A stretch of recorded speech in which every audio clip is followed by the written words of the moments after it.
Oh, hey, Alice. How's it going? You walked in at a good time. I'm sitting here with David. We just, he just helped me find our fire alarm and dismantle it. It was threatening to destroy our audio here. So It was an adventure. yeah, it took us probably what, like 20, 30 minutes? Oh, not even. No, it was most of 5 as we were running around with our tails on fire and our heads cut off. I'll meet you somewhere in the middle, like 10, 15. All right, cool. I like it. Yeah, I like it. Don't give us too much credit. So how you going? How you going? How you doing? Man, I'm going pretty all right. The going is good. Kind of riding the waves of this year, which has been an interesting one. But today I'm feeling good. I'm feeling creative lately, and yeah, keeping myself moving. I'm definitely glad to have you here. This is one that's been in the making for a while. Like we're both pretty busy, so yeah, we've been glad we were talking about finally able to make it happen. So. Me too. Where are you from originally? I don't know if we've ever talked about this. Maybe not. I'm a rare Yankee here.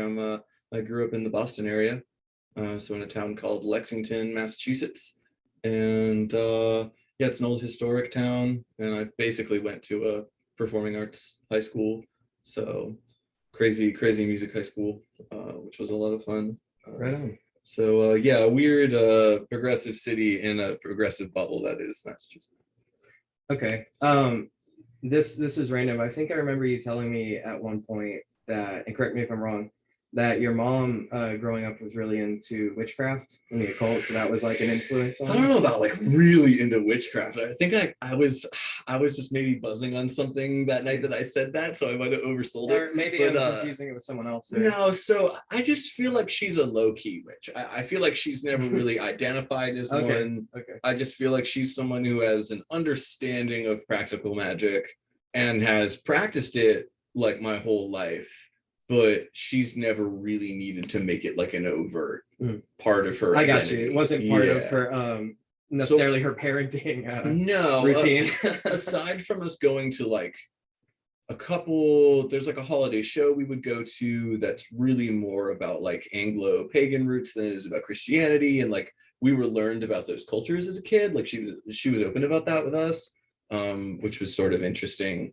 So I guess there were early warning signs. We weren't exactly normal, and she was a Catholic Church escapee. Okay. So I think this also turns people towards traditional things that maybe fall outside of normal religious bounds. Yeah, gotcha. But yeah, I'd say she's like a witch in hiding almost. She's not trying to tell anyone about it. Okay. I mean? Well, I'm sorry I brought it up. No, not like she would mind being outed. It's more just she's low key. She's low key. She really is. I don't know if she would identify as that being magic. I don't know if she has like anything other than personal intuitive language for it, and like an understanding of how that connects to other cultures. I don't know if she considers herself someone who practices magic. I understand. Okay.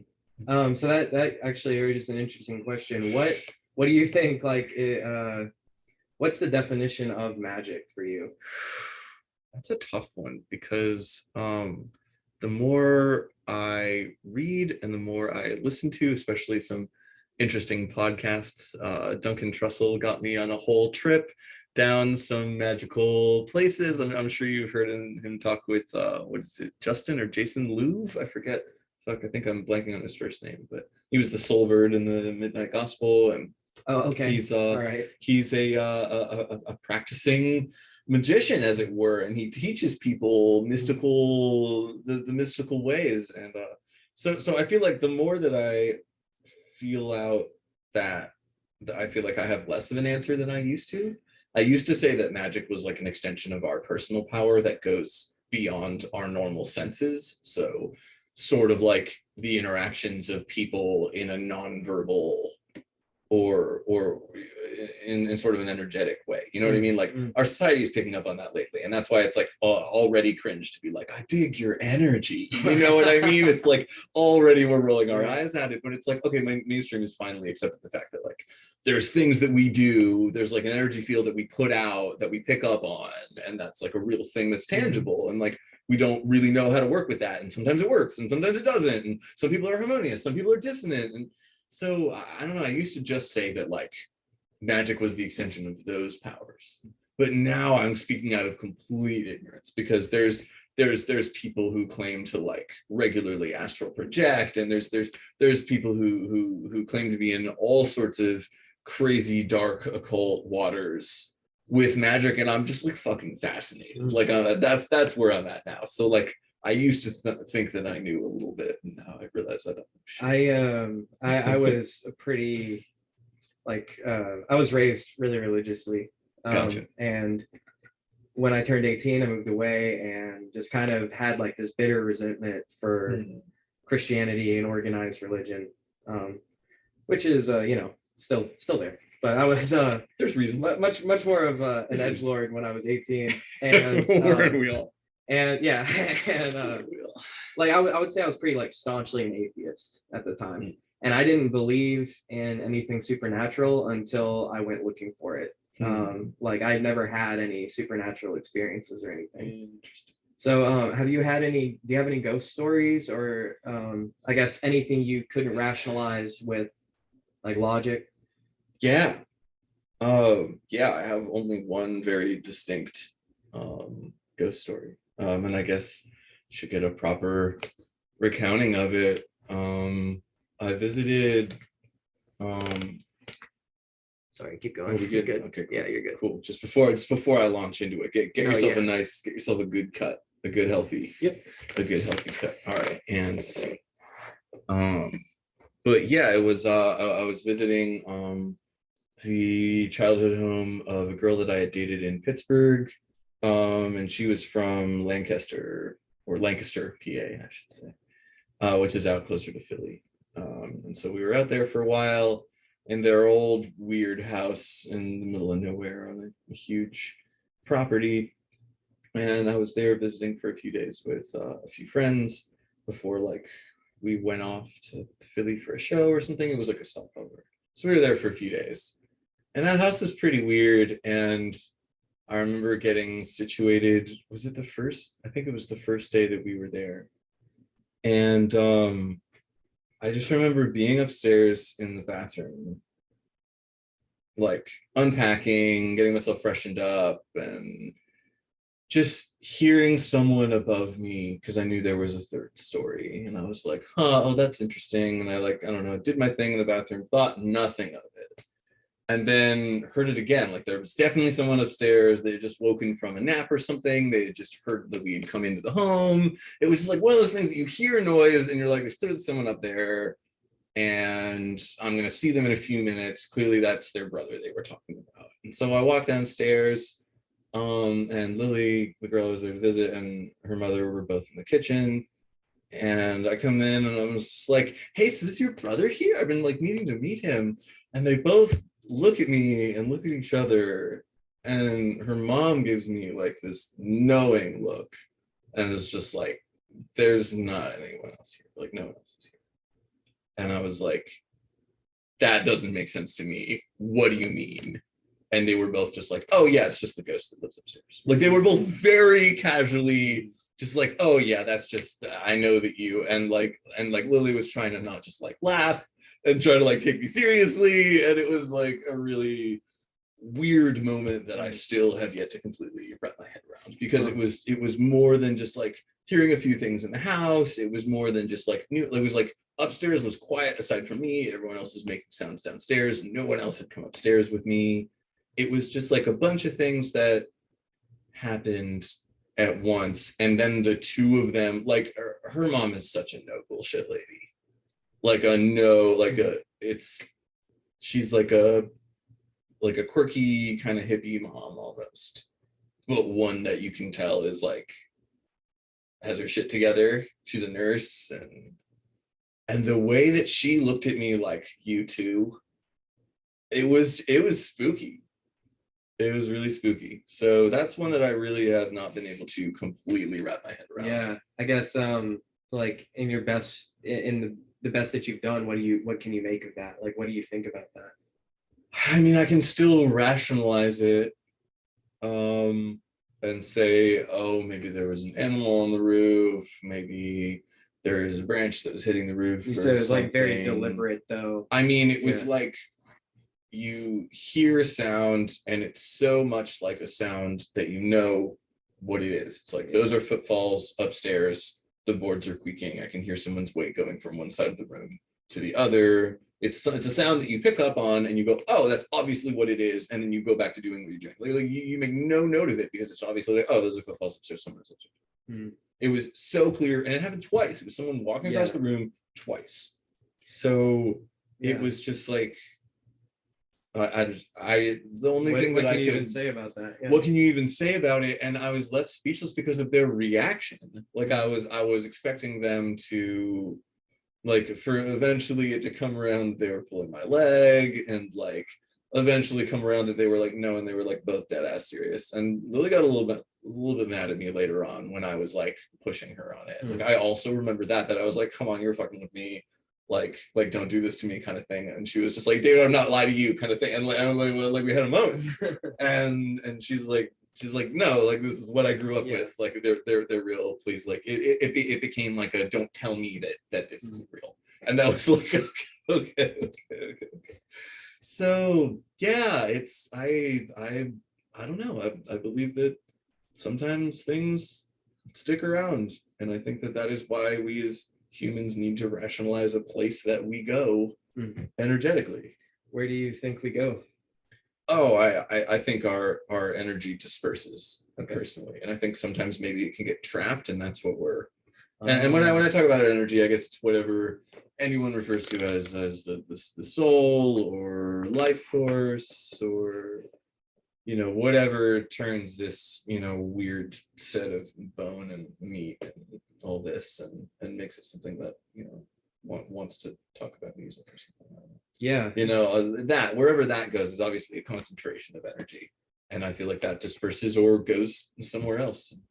Usually once energy is used and it gets dispersed, it's completely useless in that state. It has to be concentrated again. So I don't know, consciousness is really unique. It's really powerful. Damn, that it's something that has to be concentrated, and we get it because it's concentrated, and we wouldn't get it if it wasn't limited.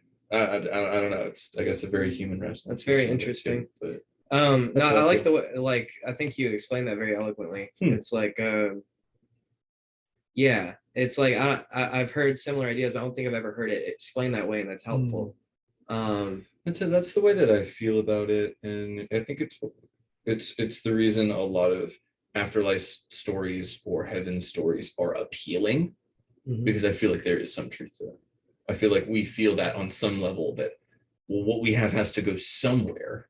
Yeah. I just feel like it's just not usable after we or it is something like that our brains are tuning to a certain frequency. And then like we lose our ability to do that at a certain point, and it goes out. Because we found that some energy works in terms of like gravitational waves, and we're still trying to figure out what that means. But I don't know, I've heard interesting theories about like our brains really just tuning into consciousness, and then they decay to a point that they can't tune into that anymore, and that's when death occurs. Okay.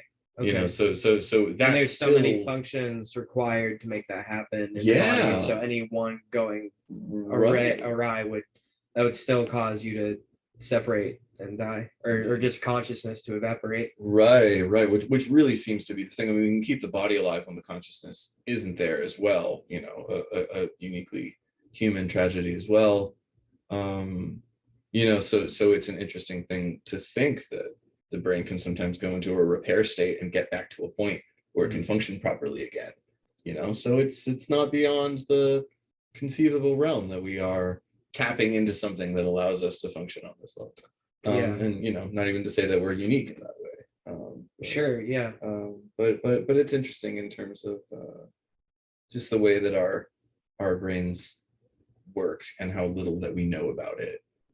If we're discovering new things about physics, that means maybe our brains are interacting with space and and time and the fabric of the universe in a way that we haven't been able to account for. So You brought up Interesting. auras earlier and how it's kind of like scoffed at sometimes. It's oh like my just god, kind of well, like, well, it's scoffed at Well- because now it's obvious. well, you know, like that and like crystals and things like that. It's just Okay, like, that's so still pseudo. yeah, That's still yeah. pseudo. But well, anyway, well, what the point I wanted to make Oh, sure. was fuck, what was I gonna say? Auras, energy fields. Oh, yes, sorry. I was just gonna say, I think a lot of the problem is the terminology, because if you just say that someone has like a bad vibe, like no one's gonna like question what you mean about that. Right, that's mainstream now. Right. Like if Yeah. you're like someone, it's just like, I don't know, there's just something about them that's off-putting to me. You're not saying it with any magical terminology. And everyone will be like, yeah, I kind of know, like I get that feeling with people sometimes. Right. And that they're not, but they don't think about it that way.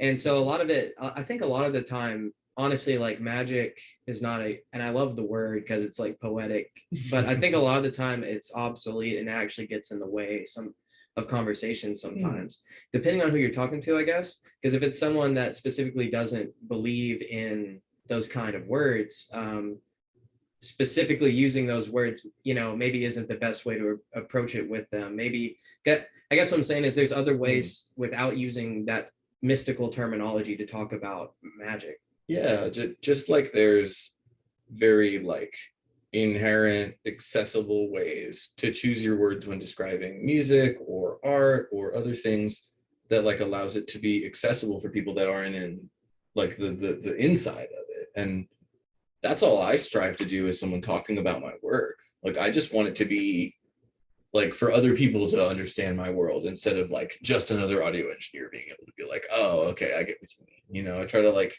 I don't know, I try to make it digestible for other people. So I feel like that's an important aim as well in language in general. Like if your jargon or your terminology is getting in the way of people understanding what you mean, then like you're kind of failing. Yeah. And then like the jargon should be a way to become expert about something, right? But you should still have the fundamental knowledge to be able to step back and be like, okay, I'm sorry, I can't talk about you in complex terms about a compressor, but I can tell you what a compressor does and why I want to do something with it.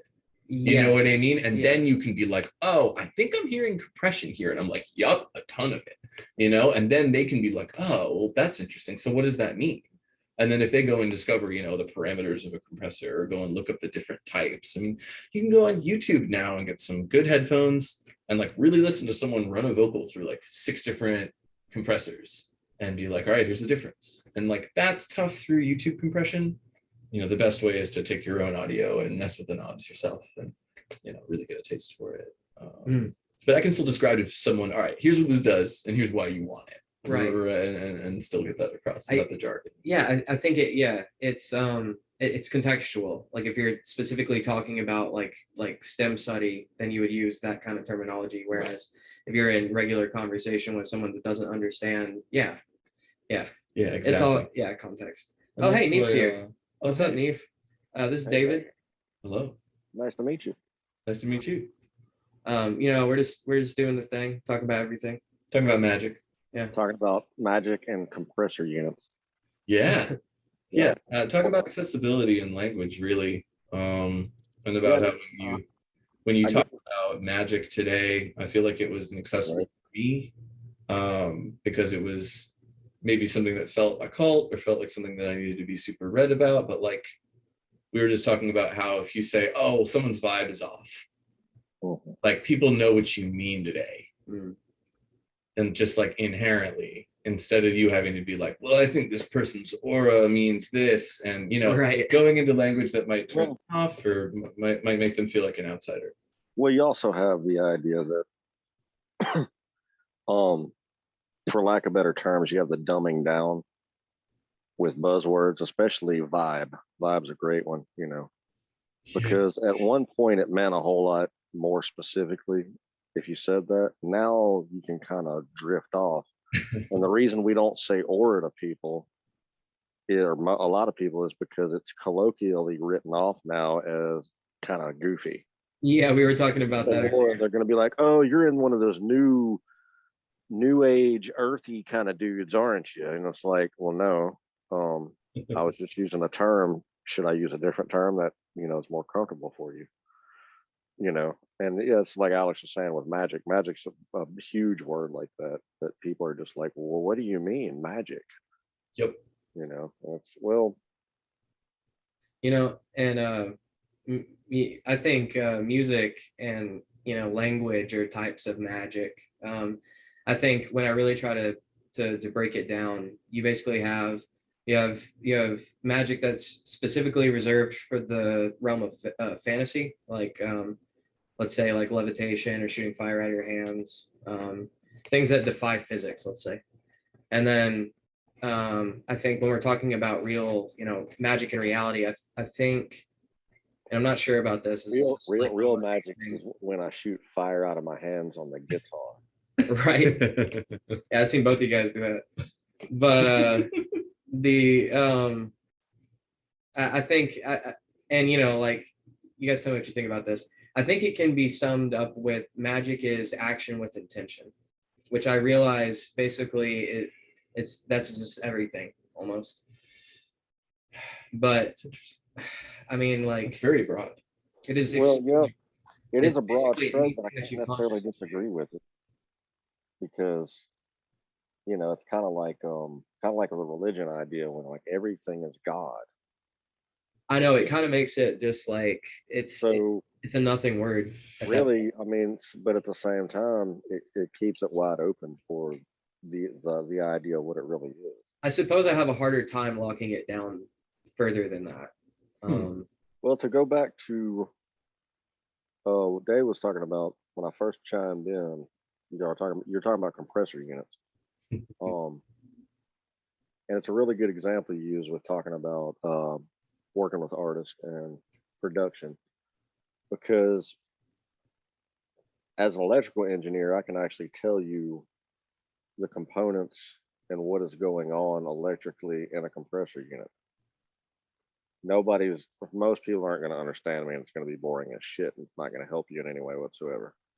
I could Probably me also included. Yeah.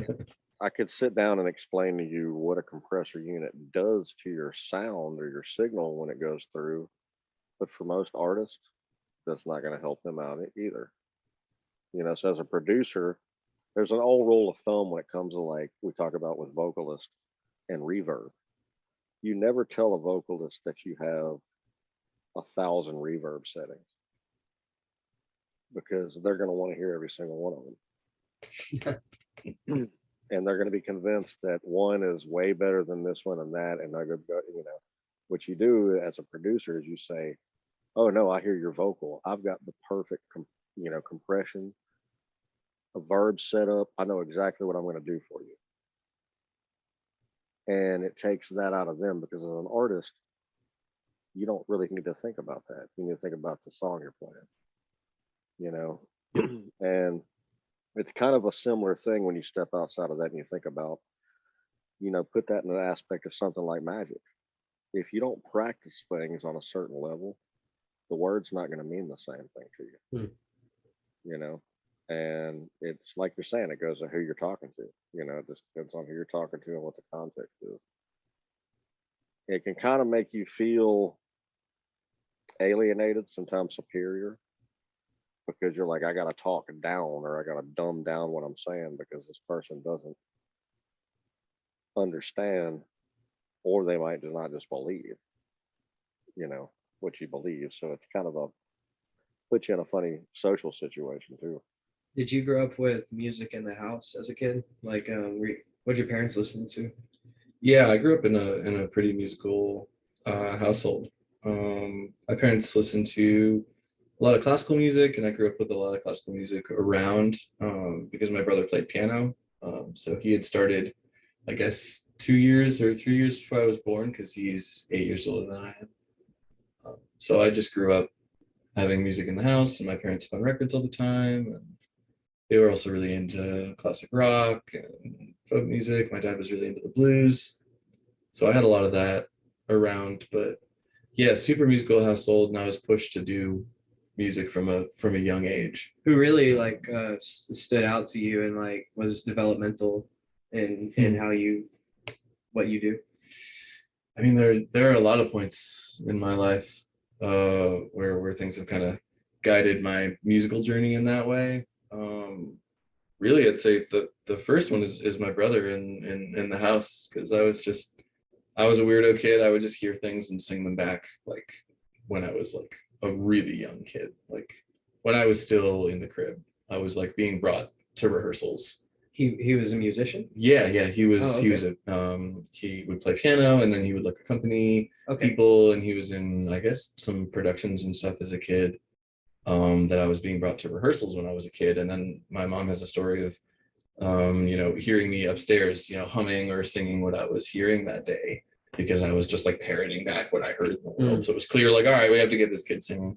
Yeah. But I was in a lot of choirs growing up. I was in a lot of like group productions, and that really shaped me as a musician probably more than anything, until like my young adult and my adult life. Like, I was a part of much bigger productions. I was in the chorus. I was hanging out.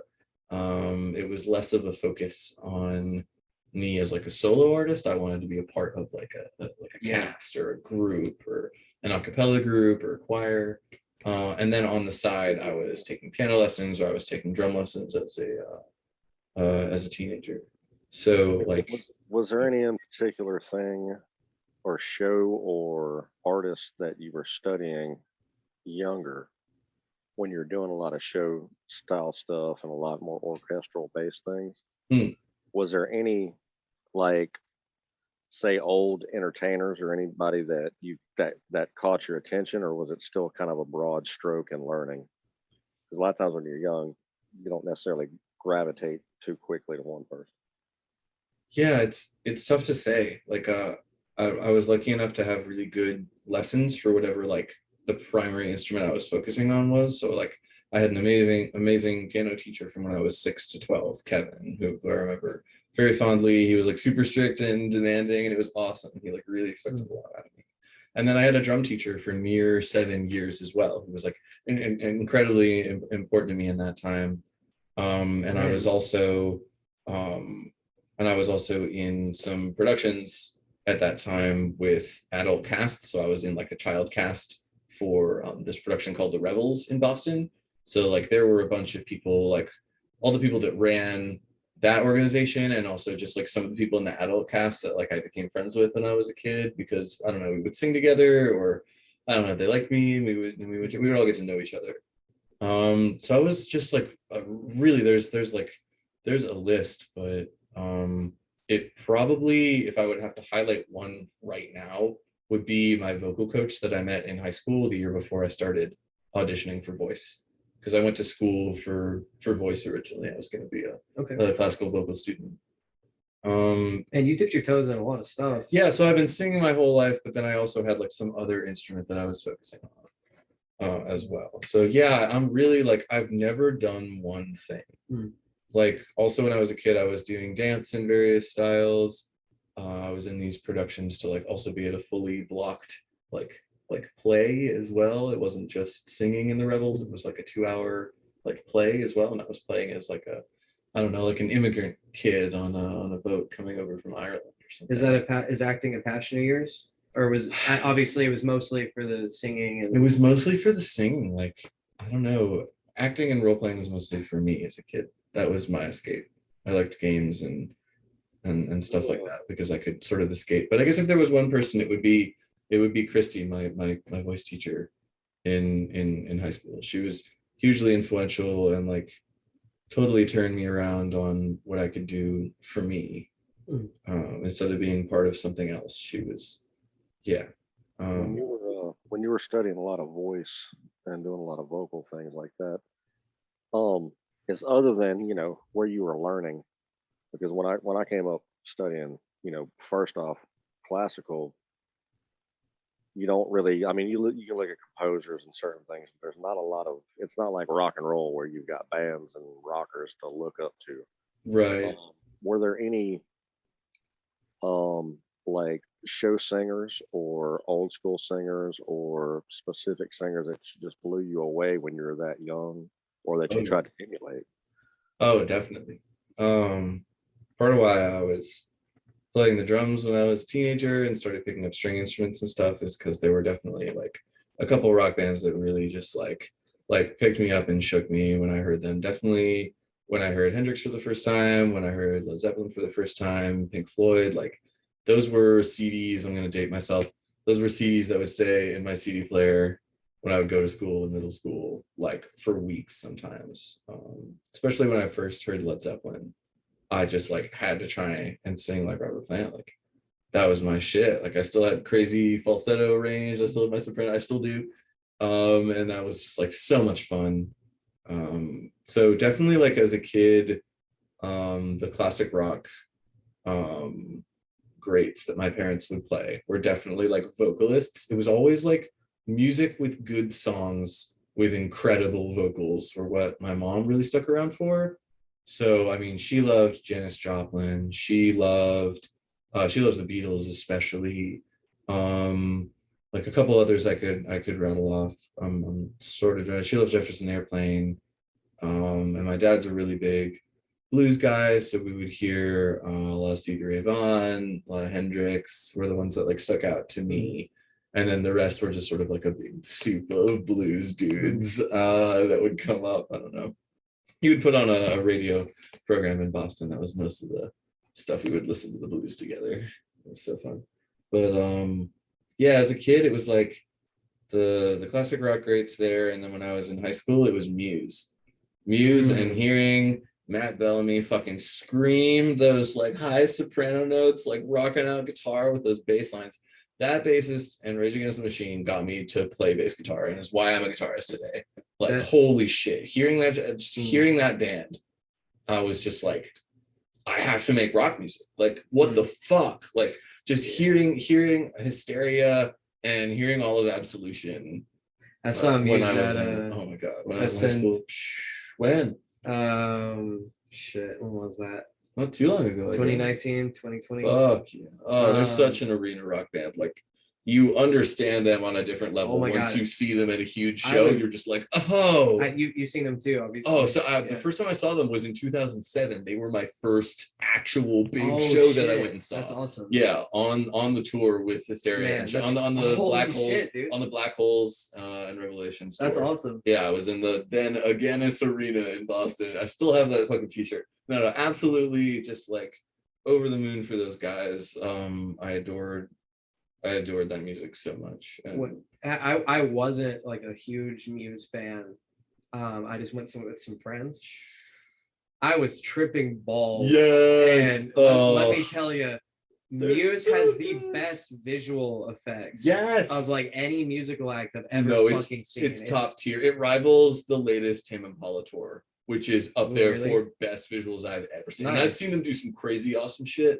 But the Slow Rush tour, oh my god, it was so good this year.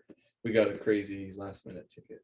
Nice. But yeah, dude, their early shit. Check out Absolution and Black Holes and Revelations. That was the era that I was getting. We're still talking about Muse, right? Yeah. Okay. Yeah. Their records from back then. I think they kind of fell off after Second Law, personally, but I saw them on that tour.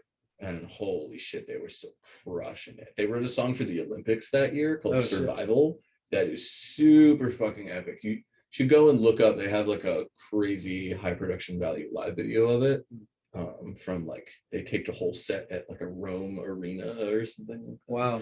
And it's wild. It's so epic. It's like you have to see it on that scale to be like, I understand this, and have that fucking drop hit you like a fucking freight train. God damn. And the sub just fucking flies there. Oh my god. Amazing shit. So yeah, hearing that kind of like raw energy from a 3-piece, like it just like, yeah, it made me pick up the bass guitar. I had to do it. I had to learn how to play Hysteria. I had to learn how to play Time Is Running Out. And half of that fucking album, I was obsessed. Just like picked up. We got a bass off of Craigslist. And, do you share the notion? Learning tabs. Yeah. Share the notion that 3-piece bands are usually best. I am really into one guitar bands. It's just aside from Radiohead, there's a couple other bands. On that. But Radiohead has such strong lead guitar, and then they have such textural backup guitar Like Radiohead, I really like think there's of, still, it's almost like there's still one guitar. I really think of Radiohead as a studio band. Man, I would love to see them live because I used to just Yeah, not to binge. take anything from what they could do live, but I think of them as a studio band. I mean, I get that, but I really got to admit, they're one of the more interesting bands to go and just binge bootleg video shows of on YouTube. And they've released a ton of super high quality ones through their website because they're trying to archive that footage. Nice. And they included board audio with it. So they were releasing in lockdown, they were releasing full shows that are multicam and board quality audio just for free on YouTube, like every month. Like every month from like various times in there. In the net broke out with kind of letting people have their stuff. Yeah. They were kind of really at the forefront when the internet was really 2007. Yeah, there it was again, same year. And, yeah. And still in our music, and Radiohead was kind of like, well, here. Correct me if I'm wrong, but wasn't Radiohead the first band to crowdsource a record on like Indiegogo or something? Oh, I actually don't know about that. They were the first like, one to do their pay. label. Yeah, they were. Yeah. This is what he was talking about. It was for the Rainbows release. Yeah, that's right. That's right. They did the first pay what you want release, which is what Bandcamp does now. So I was able to go and put $0 in it, and they said thank you very much, and you could get in Rainbows for free at the highest quality. That's awesome. Wherever you want it. And that was the coolest shit in the world for a new fan. Like I was a new fan as of making tons off of it, and it's proved to the world that if you just ask people, hey, pay what you can, you'll end up still making. Right, and like that made such an impact for people that I could guarantee that the majority of people who did what I did eventually paid for the album, which I did. I eventually bought a physical copy of In Rainbows. So like you only invest in your audience when you do cool shit for them is the new norm. You know, look at Wolfpack, just releasing crazy high quality videos of their live sets for the last couple times. Like they've released 2 Madison Square Garden sets, one with Fearless Flyers, one with Wolfpack, and like that shit's amazing. It's like such a gift to anyone that likes it, and that's just the new way. Just like do cool shit for the people that like you, and they'll find a way to support you. That's you gotta go to them with it instead of being like, please come buy this one thing that's sort of outdated. Like music is weird like that. People are music art is weird like that. Art in general is like you're right, like it'll survive, like the way you do it. I mean, you know, that doesn't mean it's easy, but like it kind of has to be that way almost. Like you don't know if you like you said, the people that are going to go back and the people who enjoyed it are going to go back and buy it, you know. They're going to keep showing up, right? That's really what you want is attention. Yeah, right. Like really what you want is for people to keep showing up and be like, yeah, I love this shit, I want to keep listening to this, and you're giving it to them as seamlessly and high quality as possible, because today presentation really matters. I think a lot of popular things are popular because of the way that they're presented to you. Like like do you get a high quality presentation of this thing, and that often is worth more than the content itself for a lot of people. And then they jar at things that aren't at that super overproduced you know, crazy high level, because they're like, oh, is this even what I want? And it might be something that they'd enjoy way more if they could just get over that like weird barrier of it not being produced the way that they always think that they want. Why isn't this nicely packaged? Right. Why isn't the audio at this exact level? You know, I think pop music and hip hop and trap suffers from that. I think there are a lot of artists who abuse audio to push their shit to like -6 or whatever the fuck. Here we go, dude. And like really, I think that Travis Scott pays off Spotify to have his masters sound louder on there. I really think it's some shit like that. It's kind of bizarre, and I don't listen to that motherfucker. I think he's complicit. Is that the guy people got trampled at his show? Yeah, it was really, really horrible. I was reading shit about that the weekend it was happening.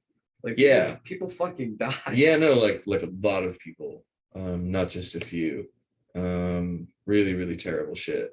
And I mean, you know, it's crazy. I guess it's really just greed that pushes you there, and it's not necessarily, it's probably out of his hands in terms of the organization of it. But man, that's just crazy to think about. I've never thought about a large show experience going wrong like that. Do you know what I mean? Yeah. And just having people step all over each other to get closer. And he didn't stop the show or do anything, did he? Well, I can't remember. That's one of the big things is not yeah, that was one of the big stopping the things. show, because Just that- people are like, well, did he know it was happening? And there's been Must have. incidents through the years where stuff would happen and the entire band, the front man of the band, whoever was playing, would immediately stop. Right. I mean, that's insane. And Like, literally, I've seen through the years, I've seen major shows get stopped just because some kid was getting beat up or something. It wasn't even that crazy, right. but it was like, hey man, Yeah, I just saw that. I we're just gonna saw that play if y'all someone don't do this. I've seen bands tell the security to let the fucking crowd move up and quit Yeah. fucking with them, or they were gonna leave. right. And that's why everybody kind of got at him. They're like, look, He had the power. everybody's there to see you, and you kind of have the power on that stage. You can start a riot by saying, fuck y'all, I'm not playing, the same way y'all can get everybody to fucking chill out by saying, chill the fuck out. Yeah. No, yeah. So terrible, like worst case scenario example, I suppose. One of my favorite videos of all time is Santana opening up Woodstock Oh fuck. with Soul Sacrifice. Oh my god, seeing videos of that gig. Like improvised and weren't even supposed to go on that day. Like, and you On just, acid, right? yeah, just tripping. Yeah. Was it acid beef? I think I've It seen was him. peyote, I thought. Yeah. Oh, I could be wrong. that I think it was mescaline or something like that. I Oh, think. fuck. But yeah. both, but they weren't supposed to. That the opening act hadn't shown, and they weren't supposed to play yet. Yeah. So that And then was it pans out and shows so many people. Just the most people. The most people. Like literally, like they don't let people congregate like that. No. I mean, again, people died. That's probably something that we don't have an accurate count for. Like the number of people that die at those things. Like, if you have a festival of 100,000 people, someone's going to die. Do you know what I mean? It's just like, You know what? when you have shows that are smaller than that, that's not a factor a lot of the time. Like if I go to a show at Brooklyn Bowl, there's not a mortality rate. Do you know what I mean? Right. Woodstock. I believe there was 3 deaths and 2 births. I can't remember it. They almost came out that positive. That's hilarious. That's amazing. Well, I mean, no, it's not. But No, I thought it would be births. way more than that. So that actually is kind of amazing. There are like 2 million people at Woodstock. Yeah. Oh, well, Something there like was that. 3 deaths. It says no confirmed births. Hey, Neef, can you get a head count for Woodstock? I think it's like 2 million. I don't even think that anyone could have gotten an accurate head count of that shit. That's a good point. Yeah, I didn't think about that. Like, how would it's all you? hearsay. Now I'm reading, according to Time magazine, there was 2 confirmed deaths and 2 confirmed births. Oh wow, they did come out even. Oh. No way. But the babies have never been Circle of life. identified. Let's see. That's wild. While he's looking that up, what do you think is the biggest threat to humankind?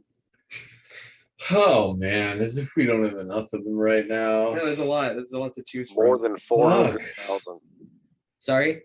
More than 400,000. Oh, that's a lot less than I thought. But still, Yeah, that's still a fuck ton of people. I thought it was.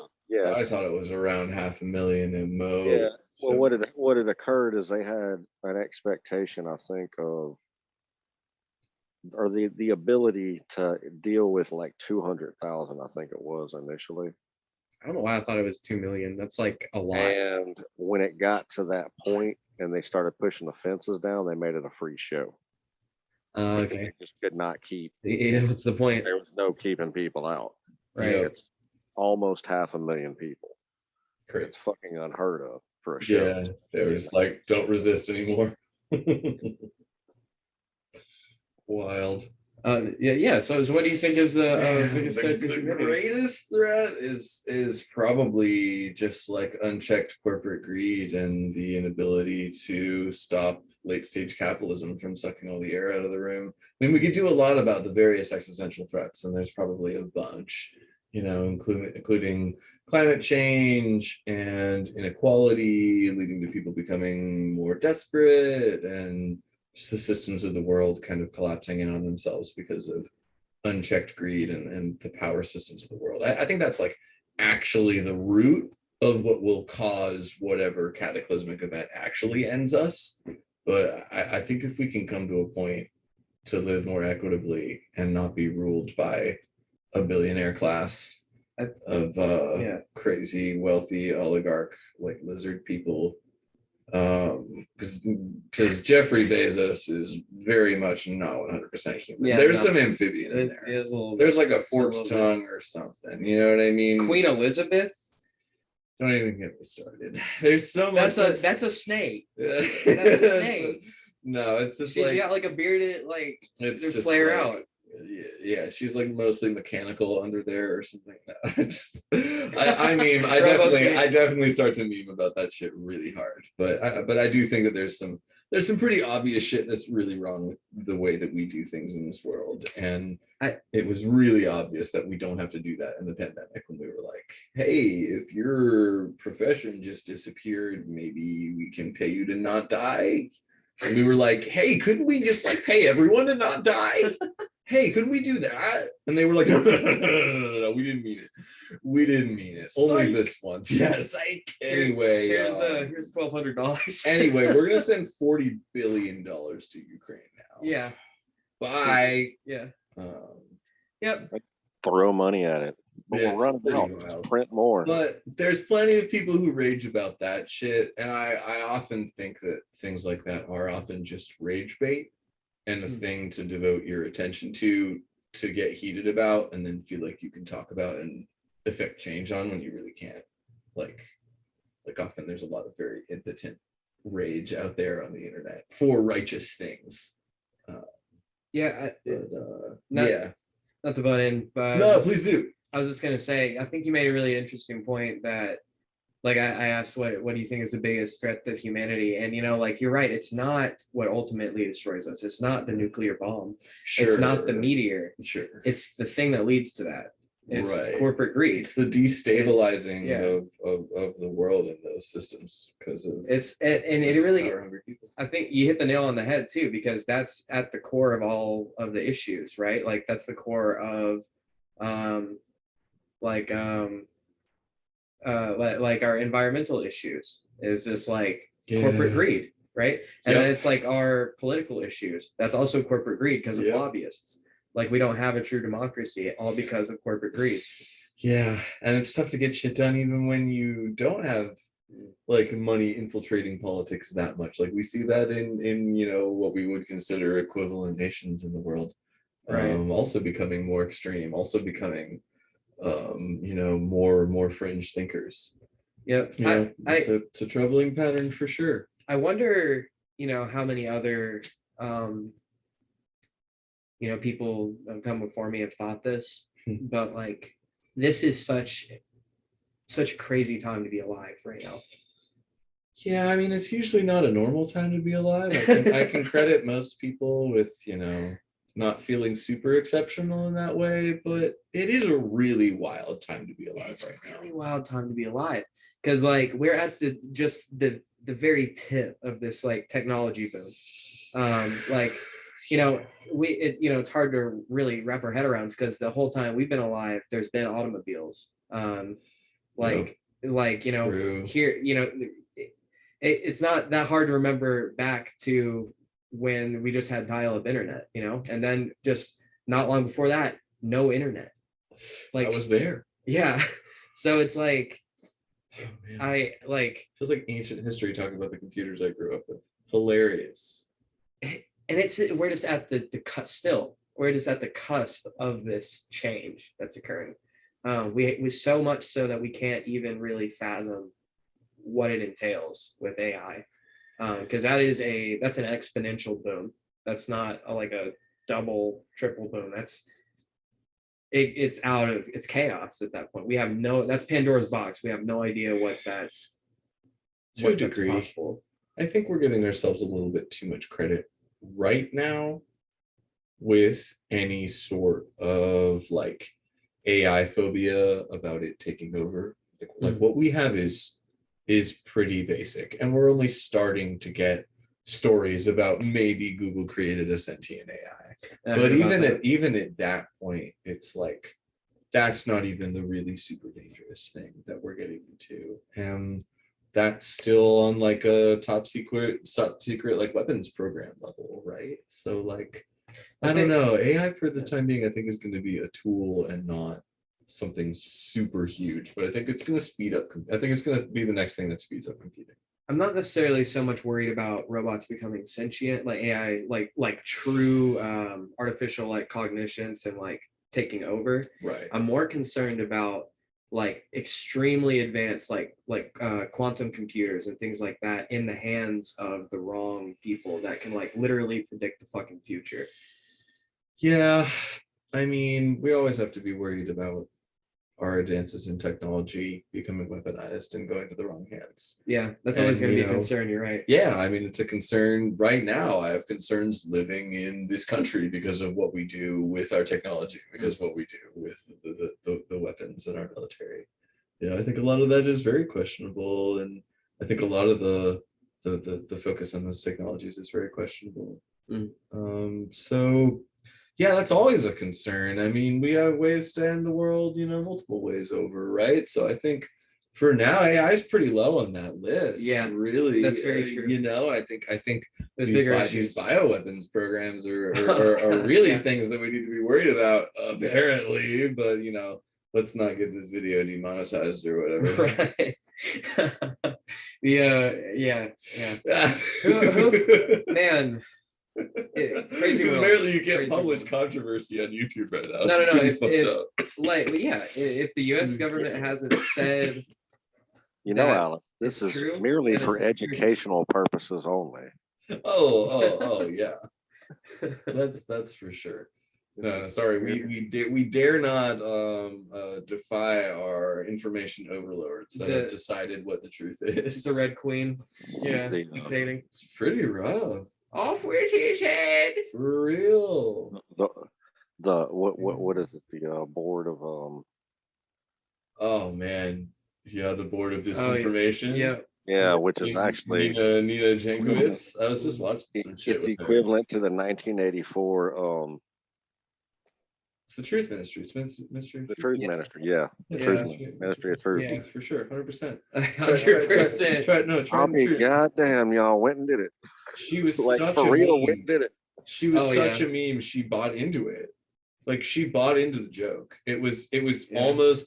It was where reality is so funny that you're just stunned by it, and you can't really laugh because like the implications of it being true are still hitting you. But like you can still laugh at it, and then later you can laugh at it. But like, holy shit! When I first saw those awful TikToks that she was putting out, and like she really believed the lie, like so hard. And now she just came out with an interview that I just saw a couple of days ago, being like, "Oh, it was bullshit. It was a witch hunt, basically. Like I was called out, and like I wasn't spreading disinformation, and people were just pointing out tweets that I was calling out misinformation before. Literally, people were going back in our history and being like, you actually have spread misinformation before. How do you respond?" And she was like, "No, I didn't." And it was like really bad. So she's just such a meme now. It's great. It's great. Like I have no hope for a real democracy anymore. Like even on the surface, we just have one of two choices, ultimately, to lead our country. It's tough. And that's like, even if that is not a myth, even if our votes actually matter and count, then like, and they don't just decide ahead of time, even if we actually have a democracy, it's just one of two choices. Right. So it's not representation. Yeah. And that's the thing that is so out of the conversation that just baffles me, is that we're in a place where in America, we're not talking about representation. The issue that caused this country to be a country, like we founded this country because we weren't getting represented properly. Yep. And we wanted to change that. So it really is baffling to me that we're so disconnected from what that means and what government is supposed to do for you, and what being politically active is supposed to be. I mean, I've been disconnected from my whole life. I haven't really been able to have a choice my whole life that I've been politically active. Like it's distressing, but like I don't know. I'm right there with you, man. Do you know what I mean? I'm having a really, to be honest with you, like if we're not faith in the government is at an all-time low, and if we're not taking like off you're the area. saying, it's like you're saying about what formed us. I said it several years ago. I made a little. It was like a pirate flag looking thing, and it said compliant little subjects was not the fucking plan.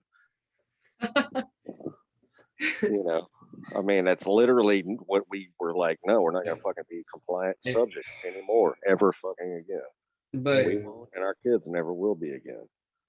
I know exactly where you're coming from on that. Like, to be honest with you, I'm having a really hard time not becoming radical.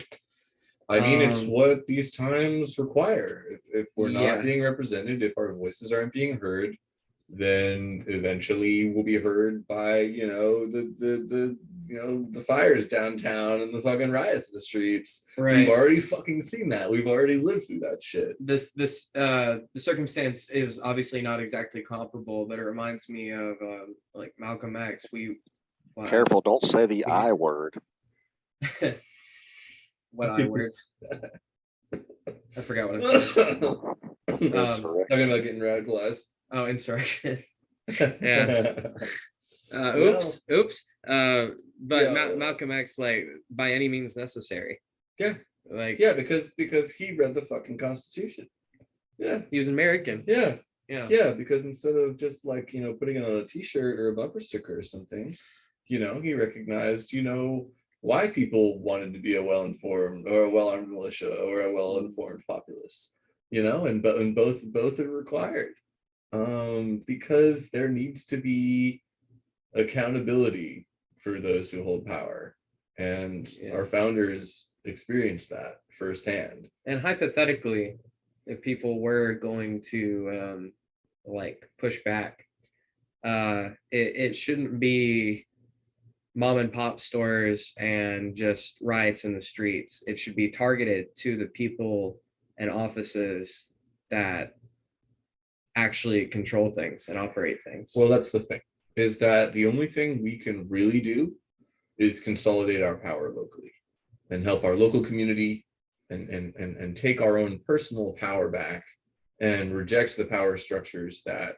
we're told to rely on, and instead empower our communities to support those things anyway. That's true. It has to be done on a local level. It really does. And when you start to see reliance on local things rather than, you know, large corporations or large, you know, international companies, for the things that you rely on the daily, or the ways that you elect your government are on local issues. And there are places that do really, really well there, including Massachusetts actually has pretty good local representation. That's where Senator Elizabeth Warren came from, before she went into the Beltway and was corrupted by the Beltway bubble and became the exact same fucking, you know, oh, look at this good person, we'll trout them out as a Democratic person, won't you vote for them? You know, it was really awful to see what happened there. Like, Massachusetts needed her. So there's ways to do it, while still demanding that our government as a whole be better.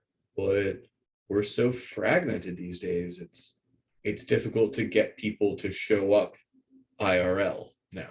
Yeah. That's a real ask. And when you do, a lot of people still aren't comfortable. And there's a lot of rhetoric around people still wanting to stay inside or still wanting to wear masks. And I really think all of that misses the point. Like, people are still fucking afraid.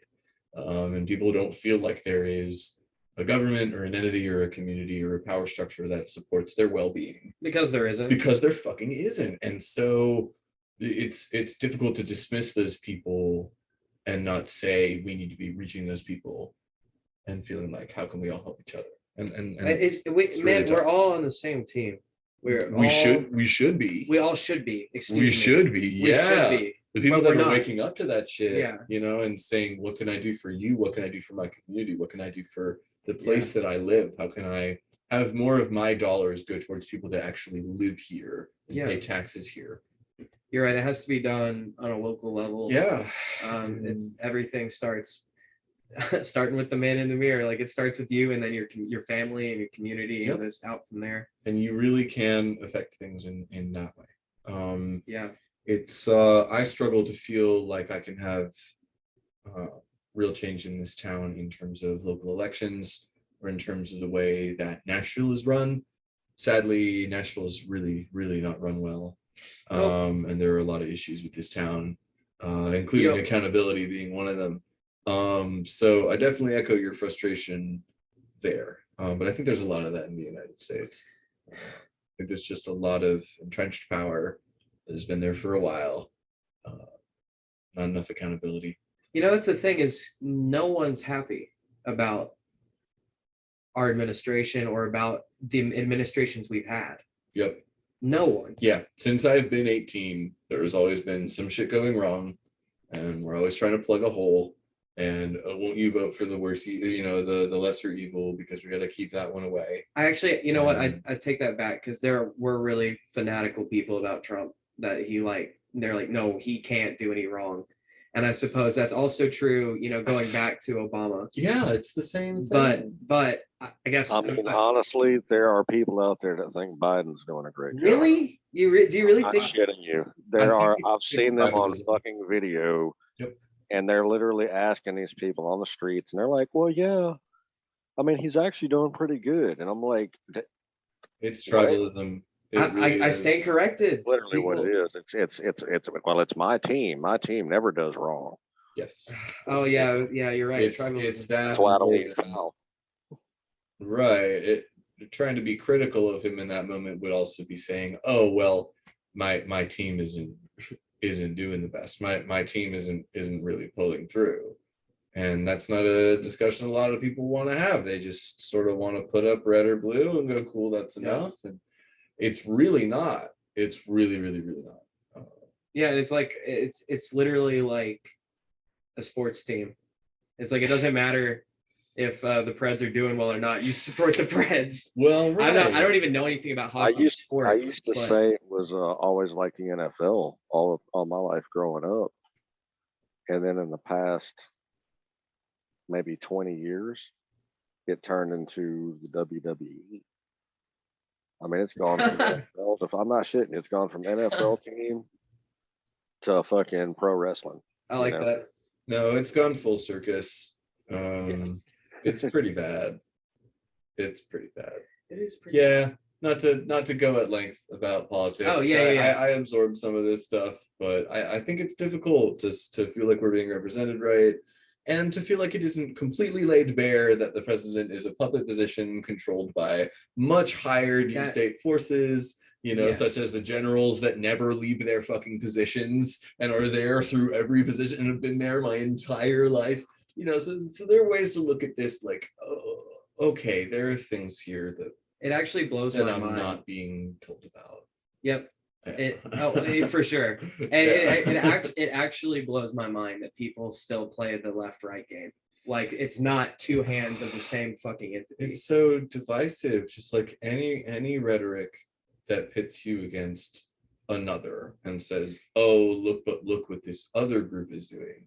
Is so blatantly manipulating. Yeah.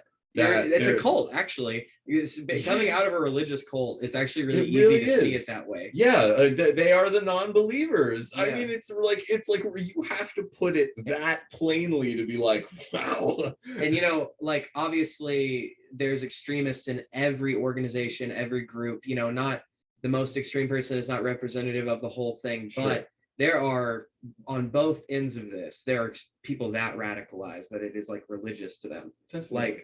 Like literally religious. And I think they're always going to be there. I just think we shouldn't reward them so much with the spectacle of all this. And sure. It shouldn't be so much of that. Like, I think a lot of government should be boring. I think we should mostly be governed by people who, maybe our figurehead's a good orator, maybe our senators are good orators and they can speak well, but for the most part, they're pretty regular people who like to get shit done. Like it doesn't need to be, this sensationalist speaker who speaks to us like about these issues. Like it would help if they weren't paid like $100,000 a year to do nothing for the rest of their lives. Is like if we got minimum wage, every government position should be on minimum wage, no higher.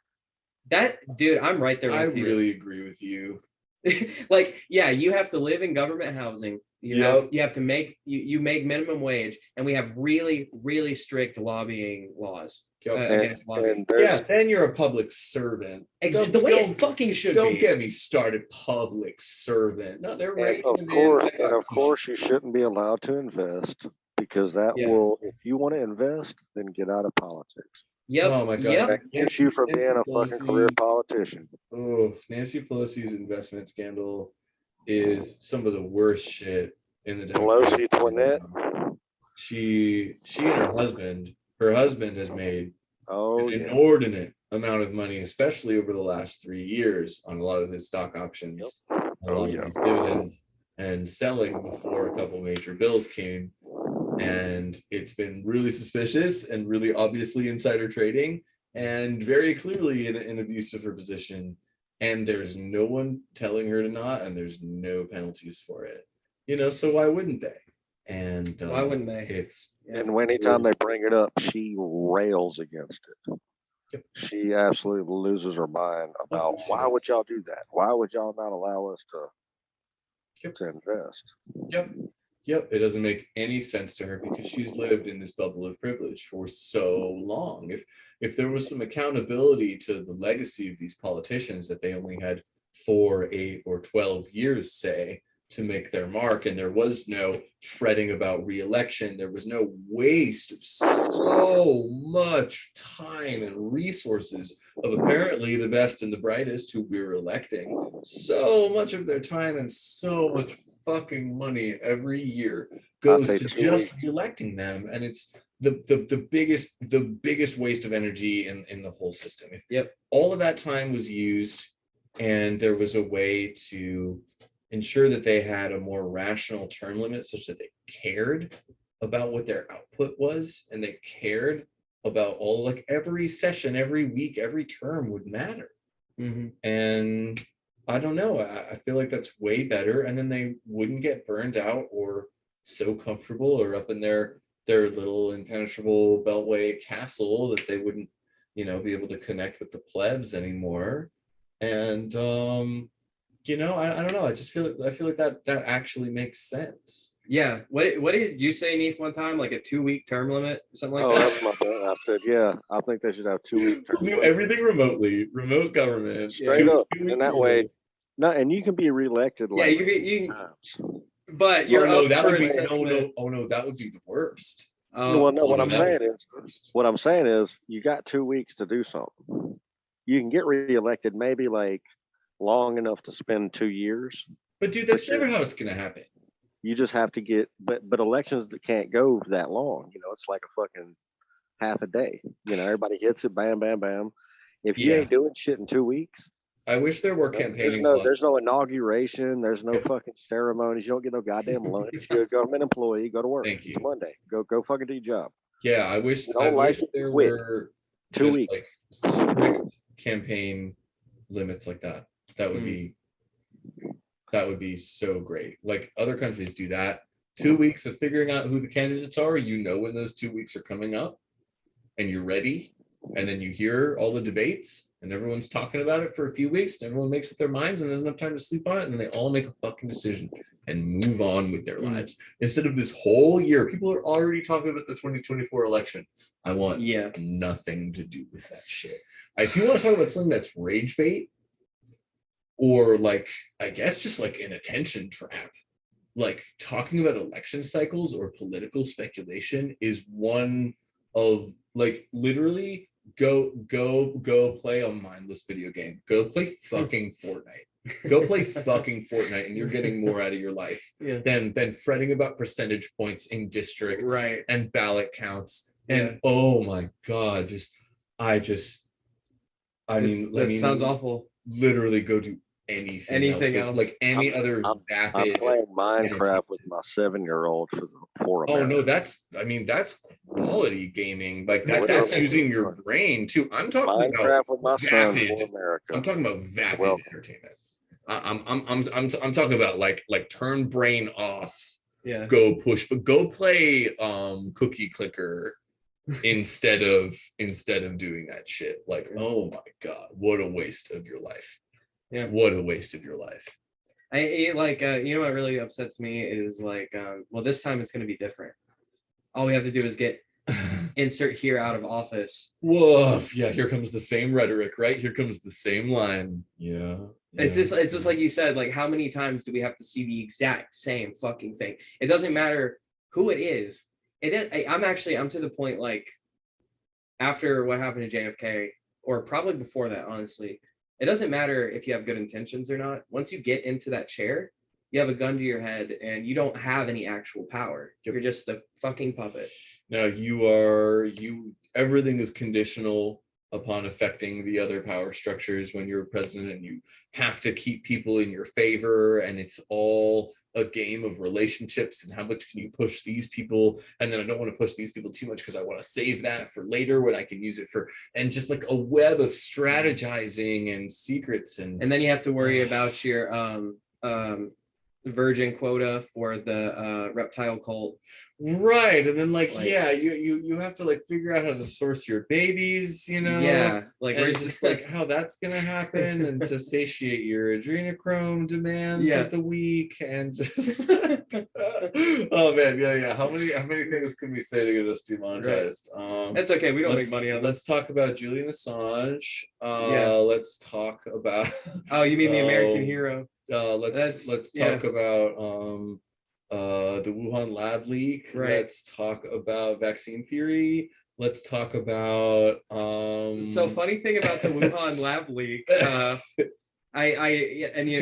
This is Alex Jones, okay? So don't. Oh God, no! Why you? Oh no! I was about to say his name is a joke. I saw him on Kill Tony. Do you know what that is? Yeah. He was a co-host on Kill Tony. It came on. I was watching it, and he just out of nowhere, and it's Alex Jones. So like Alice, just keep in mind this is Alex Jones saying this, but he was like, it actually didn't start in Wuhan. It was manufactured in North Carolina and then shipped to Wuhan. That way it wouldn't come back on. God damn it! It's not ridiculous enough. It's not ridiculous enough. I need another layer. We have to go deeper. Putting chemicals in. Oh, I can't. No, it's too much. It's actually too much. It's actually too much. We need not become that when we make fun of.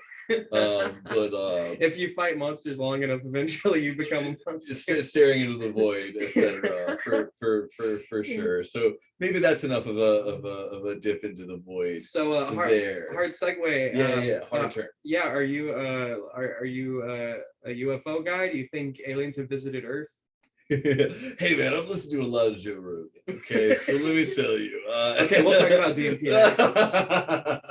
Oh shit! Actually, haven't done it. Still curious. But it's an interesting subject. I've been to Roswell as a kid. I have some grandparents in Texas, so we went to Roswell on a trip. We were going out to the Grand Canyon. So, I love the idea. Our government's definitely hiding a lot from us. Well, why not? Why not? Yeah. That's honestly probably not even the weirdest shit they're hiding from us. Yeah. There are multiple people who claim to be on the inside of Area 51. I don't even bother asking people if they believe in aliens, because there's definitely life out there. Oh, right? yeah. Like everyone agrees about that. No, we're lower. Yeah. We're lower order life forms. Right. Like, there's definitely, we don't have the only take on intelligent life. We definitely don't have the only take on. Yeah. So the question becomes, have they interacted with humanity in any way? And I guess I mean, there's a lot of. This is actually an issue I found is pretty half and half with people. So I just curious what you think about it. I think there's some very crazy evidence out there that would have been difficult to fabricate from a lot of different corroborative sources from the military that are really fucking cool, and a lot of case files that came out during the pandemic from basically FOIA requests from the government subpoenaing itself to like take the information out of secrecy, and still only half of it came out. I think it's really fucking fascinating. I think we've definitely had contact. I think that there's some evidence that came out, but it could have just been that something crashed into the earth. I think what is way more likely is that we've been observed, and that we've observed something observing us for a split second a couple of times. I think that's way more likely than actually having contact with anything.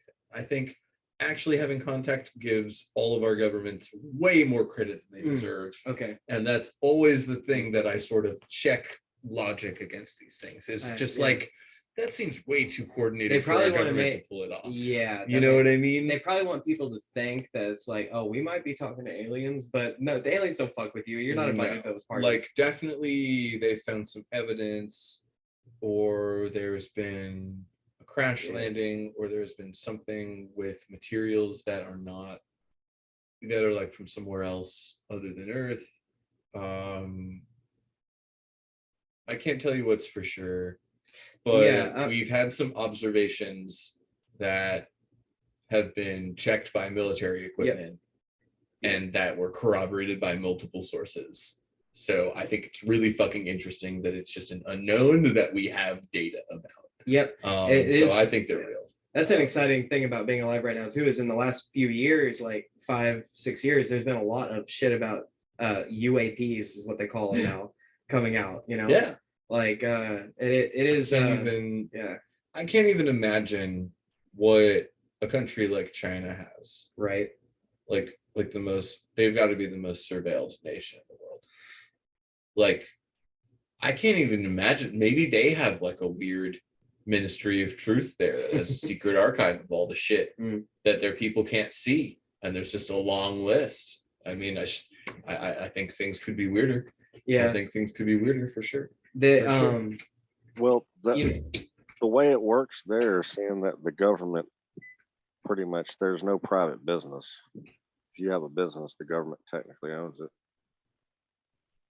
So what that actually means is you basically have a union.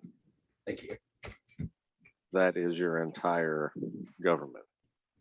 You have a government run union. Yeah. So there's no way to unionize against your employer because you already have a union there. It's just run by the government. So it's a real, the way trade and, you know, things work there is very, very funny. So earlier on in the episode, you had mentioned that we talked about what happens after we die. Because of where you're kind of leaning on that, do you think there is any? Do you think there is a point to this? Is there a purpose to life, or is? That's a tough one, right? I mean, the only thing that I can really make of it is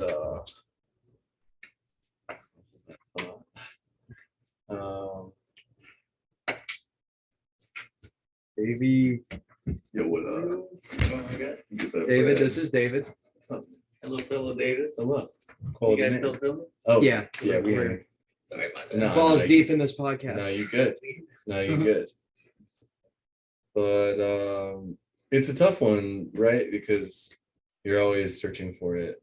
But I think ultimately the only meaning that humans ever find is the one that we make, and the one that we choose, because ultimately we're here by a mistake and we're here by happenstance, and so we're just chaotic beings trying to figure out order in this weird world and for this time that we're here. So I think the only real meaning of life is to make meaning out of existence and figure it out, and figure out what you know for real and what you want to know more about, and stay curious. And I don't know, it's I don't think it's one thing, but it's like a personal truth, like whatever it is to you is what the purpose is. Yeah, something and like that. yeah, and to me is to keep living the question. Hmm. That's, Maybe part of it that's is my- figuring out. Yeah, Yeah. it's always that's always really what I'm trying to stay present in. If I feel like I'm changing or growing or Mhm. going somewhere, it's is to just stay present in how I'm changing and how to adapt to the question today. Like, how do I live the question better today? And you sort of become yourself every day. It's not like you're changing like, oh, it's different now. It's just like it's sort of it's just the way that humans are. We're always leaving a little something behind and picking a little something up Yeah. every big or small every day. So I don't know. That's part of the meaning for me is continuing to find meaning in things, Mm. even when I am just like, what am I doing? Where am I? What's next? Just in Yeah. a complete crossroads, which I'm definitely at right now. Mm. I feel So yeah, I think you and I are probably in the same. Well, yeah, I know we are because we just talked about it. But like, Hmm. I also agree that there's got to be like extraterrestrial life, and I've had too many strange encounters to not think that there's some kind of interdimensional life as well, off Yeah. this plane of yeah. some kind. I think that's where most of other intelligent life would probably be able Yeah, to observe us or try to come in contact with us. I It's think that's just like true. they're manipulating or dealing with reality in a way that we can't perceive or a way that we really can't interact with, and they're kind of with us but not. Yeah, And maybe that's the way that we feel ghosts or a presence or something like that, is just something our brain can't interpret, but it's there with us. yep, yep. Which is an interesting take on all of it. So I definitely think there's some sort of life like that out there. Yeah, There's gotta be. it's so, from what we can observe, the universe is like expanding. So it's seemingly infinite, from what we understand. So based on what observation is telling us, we shouldn't think in confines. What we observe is infinity. So even though we can't wrap our head around it, like everything, like multiverse, infinite amount of stuff like this, infinite amount of like sentient life bearing planets, and one universe nestled in a myriad of others. Like I think that's probably akin to the truth. And I think, who fucking knows? Maybe we're this, this actually, you know what? Actually, the Earth is flat. I take it all back, and we're the center of everything. This is the only version of it. No, I definitely think like universalism in that way, like a sense of scale that puts you at a smaller and smaller and smaller speck, right? Like that sort of perspective on things. I think really helps me Yeah, in terms of feeling where I am in the world, or feeling where I belong in this place, or maybe feeling my meaning is that we're such a tiny part of something bigger, no matter where we are.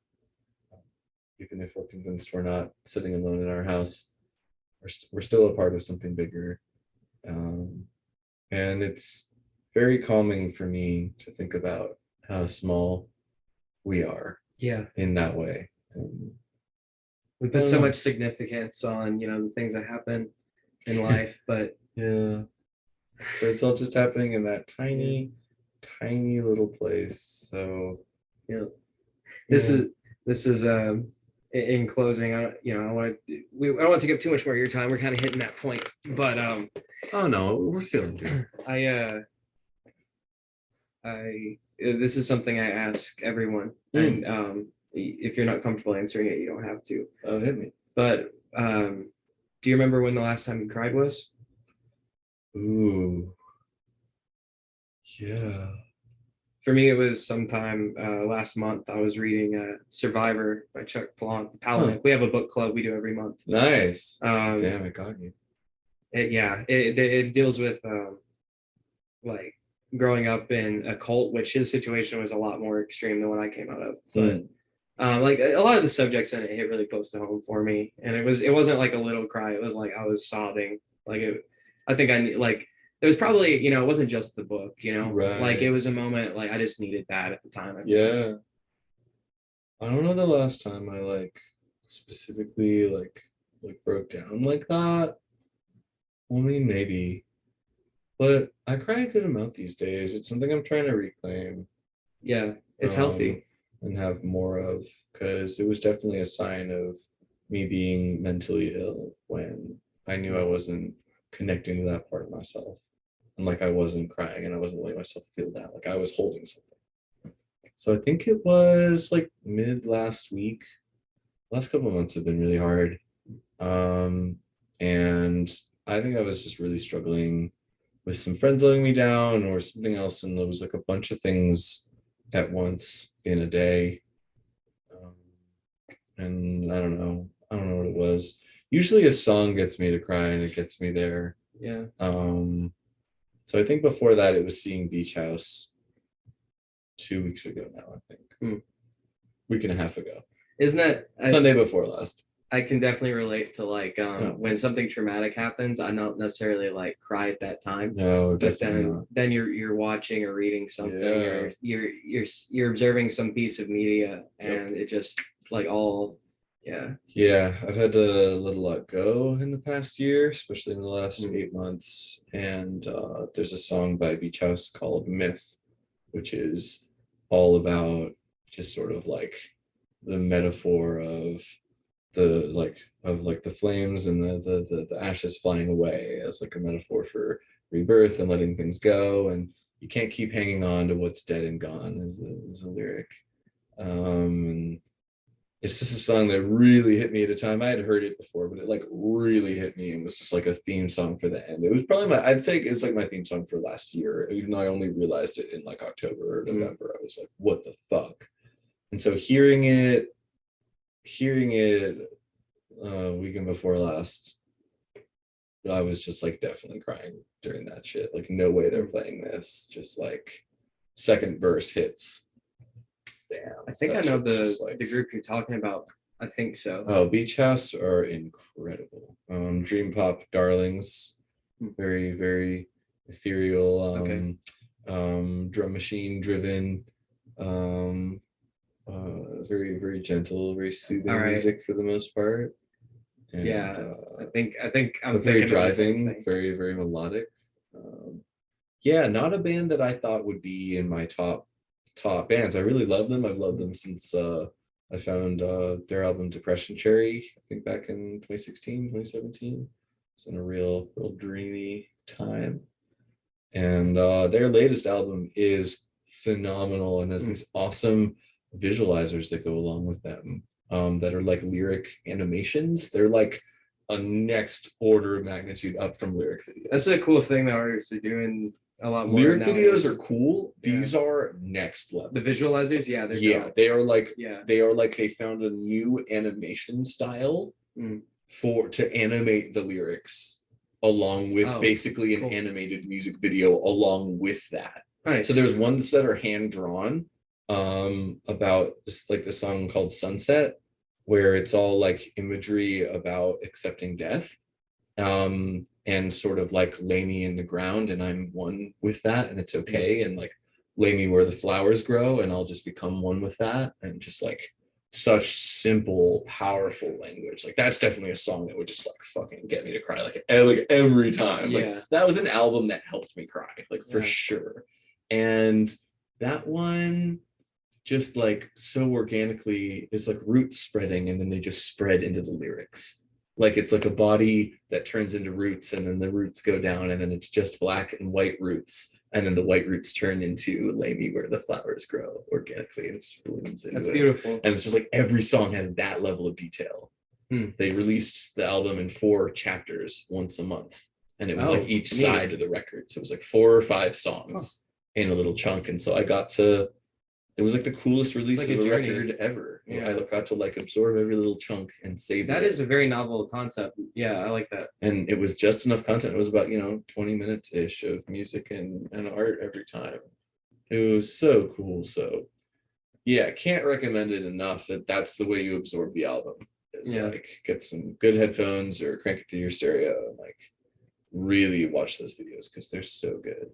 You know what's interesting? Like, I've seen you perform in various different acts over the years. Like, and like before I met you, like I was a fan of yours. Like, you're a very, very talented guy. Like and I'm still a when? fan of yours. Obviously. No, when were you? I think the first time I saw you was a Lipstick Lounge No way. years ago. Oh man. But I just wanted to say, like, you're like an extremely talented guy. I always I put you in the box of a guitar player because that's how I know you. Right.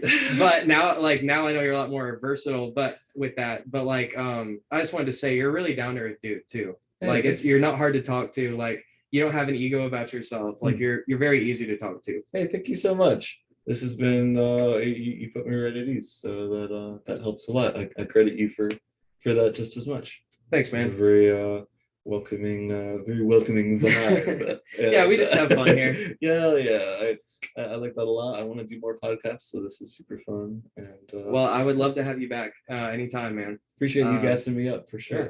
Alice, check out David Estes and his various things he has going on. Yeah, you links want me- below. I'm gonna plug my Plug my I don't know stuff. exactly when this is going up, but go for it. Cool. And then if Yeah. things have happened, then so be it. If it goes up this year, Yeah. cool. Yeah, I've been producing a record for a band called King Lazy Eye for the Hell last yeah. year, and that is finally done. It is coming out for real sometime in August, I believe. Fuck yes. But the third single should be dropping pretty soon. You can go and stream Slow Burn and Loaded Guns, and that's my production baby. I did not and realize then, you were behind that. That is so oh, dude, yeah, so good. I engineered, good. I fully engineered, mixed, and produced all of that. I was on every session. I did all the overdubs for it myself, and I did a lot of the lead guitar layers for the full band ones. Yeah. Those are me. So like the solo I did and know slow that. burn is me. Yeah. All the weird textural guitar is me. So I added a bunch of like I'm all over I did vocal harmonies in that. I would just throw stuff on here and there, right? So I'm all over this. It's like seriously my production baby. So That's very, awesome, man. very, very proud yeah. of that shit. The stuff you guys are doing is really good. Appreciate that a bunch. I'm trying to come up more as a producer right now. I'm also in the throes of mixing again because I'm doing an instrumental EP, or I guess what's becoming more of an album for stuff that I made over quarantine, which is just like weird, mostly like cinematic or game music. I was thinking about making music for games. Okay. So a total 90-degree like turn from what I usually do. Yeah. But that's in like the last stages of mixing, and I'm hoping to have it done before I ship out of town for a month in August. So yeah, that's me. Well, Alice, keep an eye out for King Lazy Eye release coming out soon. David, thank you again so much for being here, man. Thanks for having me, man. Alice, have a good night. Good night.